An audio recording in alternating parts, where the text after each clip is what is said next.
नाज़रीन, इमरान खान साहब यहाँ पर पहुँच चुके हैं। ये इस वक्त आप मनाजिर देख रहे हैं। इमरान खान साहब इस्लामाबाद हाई कोर्ट में दाखिल हो रहे हैं।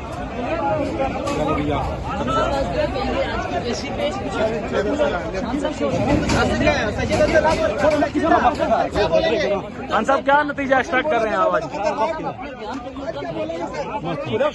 खान साहब क्या नतीजा एक्सपेक्ट कर रहे हैं आप ज़ेबा चौधरी के मुताबिक?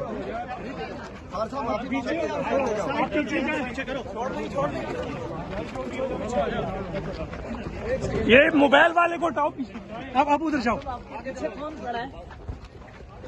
यार, फ्रंट पे ना है आप। आराम से थोड़ा साइड पे करें।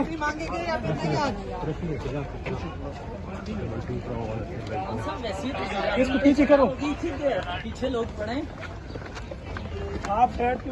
इमरान खान जिंदाबाद, इमरान खान जिंदाबाद, इमरान खान जिंदाबाद, इमरान खान किसान तहरीक इंसाफ जिंदाबाद, आप इंसाफ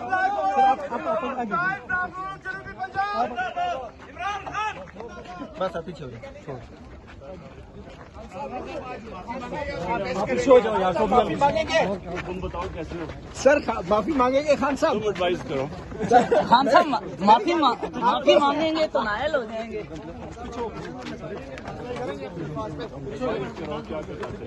खान साहब स्टैंड तो लेना चाहिए। खान साहब, आप अपने मौके पे कायम रहेंगे या पीछे हटेंगे? खान साहब, मौके पे कायम रहेंगे या पीछे हटेंगे? पीछे हो जाओ, पीछे। खान साहब कह रहे हैं मतिउल्लाह एडवाइस दें। आराम से भाई। बस पीछे हो जाओ, पीछे।